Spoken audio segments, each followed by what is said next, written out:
FightHype.com, JR and CB are here with Vito Mielnicki. Vito, what's going on? Nothing. Thank you for having me back on. It's a pleasure as always, bro. So we're 4-0 right now, fresh off the win on the J-Rock card. What'd you like about the performance? What'd you not like so much? Where are you at on that? I mean, I loved how patient I was in the ring with a guy like who I fought, Preston Wilson. He was southpaw. My first time fighting a southpaw as a professional, but I fought many in the amateurs. But a guy who didn't really want to engage after the first round. Just I was happy I stuck to my game plan and just kept boxing him and stayed patient and poised.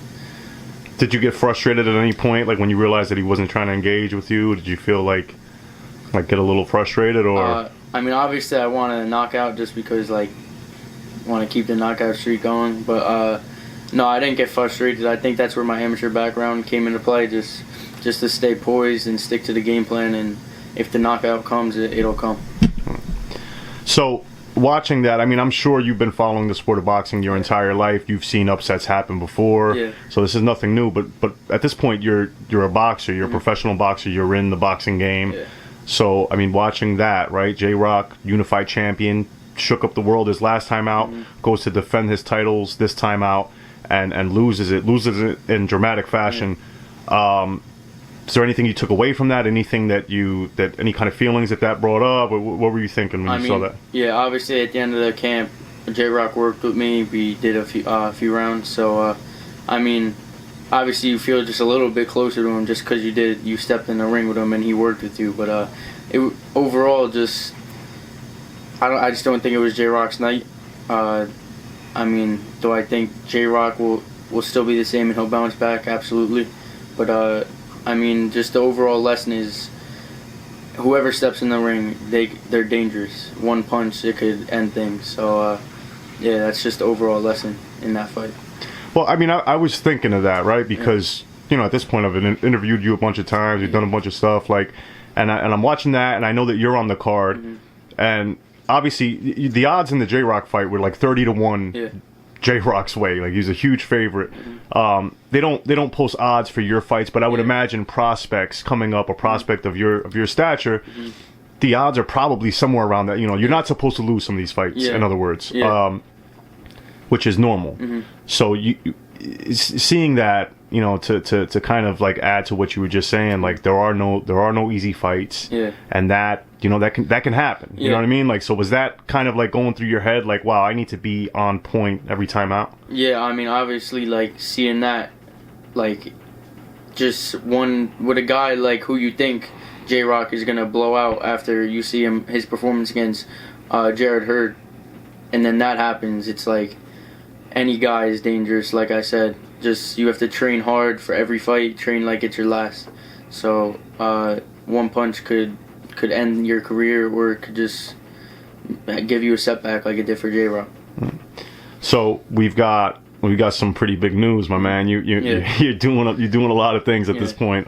So let us know what it is. Yeah. So February 22nd, I'll be fighting in Las Vegas at the MGM Grand on the undercard of Wilder vs. Fury 2, and it's crazy that it's going to be my 5th fight, and I'm going to be fighting at the MGM for the second time in my career.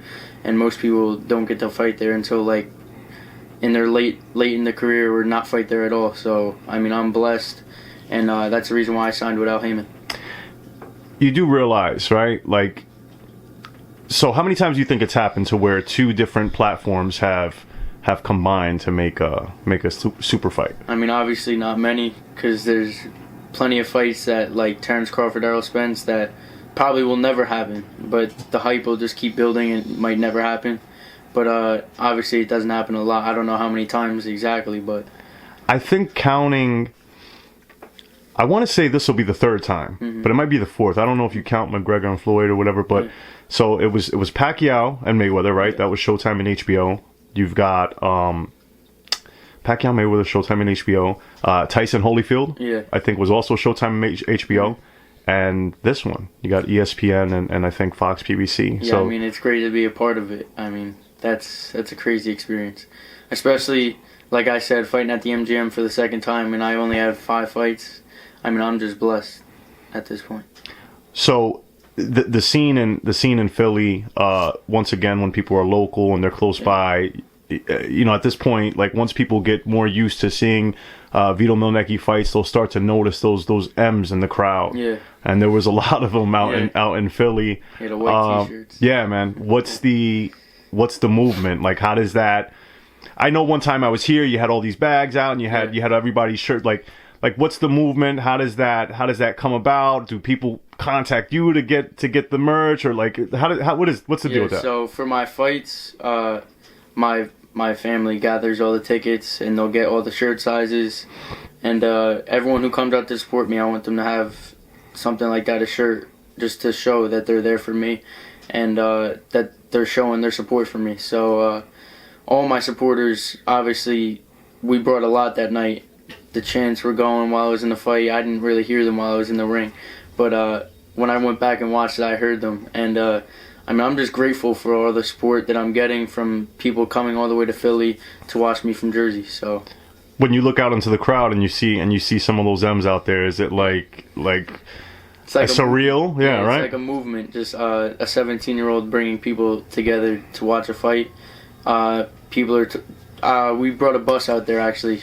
It left from, I think, Fairfield, and all my friends went on it. And I mean, seeing people come out of their way 2 hours away to watch me, and not waste a Saturday, but like come out on a Saturday when they could be going out, it means a lot.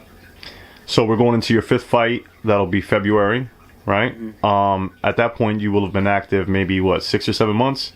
July to February, July. Something like that. It's like 7 months, right? So we're moving. We're moving along in your career. Are we gonna slow it down at that point and then take maybe a little break? Will it be like the last time we'll see you fight in a little while, or are we just gonna keep at this pace? Obviously it's up to my team. We'll figure something out, but also how my body feels.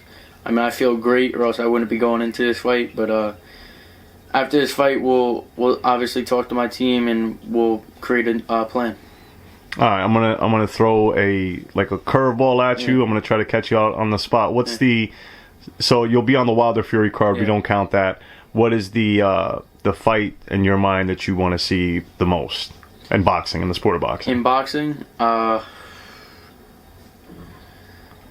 mean, I want to see Errol Spence versus Terrence Crawford, but like I said, I don't know if that's gonna happen. Obviously, it's in my division as well, but. That fight, I'm more comfortable going with Spence in that fight, but I would love to see Errol Spence versus Terrence Crawford. All right. And who do you favor in the Wilder Fury fight? I favor Wilder in this fight. I don't know if it's going to be by knockout. I just think like he says, it's hard to be perfect for 12 rounds. And in that Wilder Fury in the first fight, it was almost over in that last round. He was done, like he was out. But I mean, just that 1 second, just a split second, and one punch, and he could end things. So I have Wilder. You know what's crazy is that most people that I talk to that know boxing, like if they see a fight play out the way Wilder Fury, the first one, played out, they would normally favor Fury, right? Because you saw Fury just kind of boxing him up for 12 rounds, you know. But almost everybody I speak to, myself included, favor Wilder at this point, you know, because we've just seen it. Another thing, I mean, obviously it doesn't have a huge effect on the fight, but like Fury obviously sees something and that he needed to make changes in his corner and stuff like that. But he obviously sees something from the first fight that he didn't like and wants to make a change. So for me, I have Wilder though, by knockout. All right, man. That's always a pleasure. Any last words? Anything you want to say? I want to say rest in peace, Kobe Bryant and his daughter, and all the other people affected by that tragedy. Kobe Bryant was someone I looked up to and idolized growing up. Just the times I would have a bad day in the gym, I would just go and watch Kobe Bryant working out and how he dedicated his life to the sport of basketball. So just want to say rest in peace to all the families affected in that, and thank you for having me. That's actually kind of crazy. You know, so out of all the athletes, right? Like out of any boxer that you could be watching Muhammad Ali, you could be watching, any of the old school guys, Floyd. You were watching Kobe Bryant. Yeah. Why is that? I mean, growing. I mean, he's an awesome player. I get all that, but I mean, Yeah, like, what was it specifically about Kobe? Just his work ethic. His work ethic was second to none. He would get to games before games and shoot 400 shots in game time speed, and that's before the game. Jay Williams, a player, he went to the Staples Center. Like, he wasn't on the Lakers at the time. He was going to the Staples Center to work out before the game, and Kobe was in there like early, just doing, like he said, game time moves. And he asked Kobe like, why were you staying, like, working out like that before a game? And he was like, because I saw you there, and I want you to know you could never work as hard as me. And I mean, like, his work ethic and his, like, desire to be great was just second to none in athletes. So Kobe was definitely someone I looked up to growing up. And I mean, I didn't really look up to many other people just because I was raised different. Like, not to look up to other people like you're your own man, but that just shows the effect that he's had on people around the world. And what I will say is that, you know, you're not just talking it, you live it, because I check your Instagram. It's part of my job to be up to date. So I check everybody's Instagram, and I see you almost every morning, 4:50 in the morning, 5 in the morning, doing your strength and conditioning. You're doing your gym stuff later on in the boxing ring. So I mean, that's all good stuff. Yeah. V, as always, bro, it's great to have you, and we can't wait to see you on the Wilder Fury card. So thanks a lot, bro. Yeah, sure. Thank you for having me.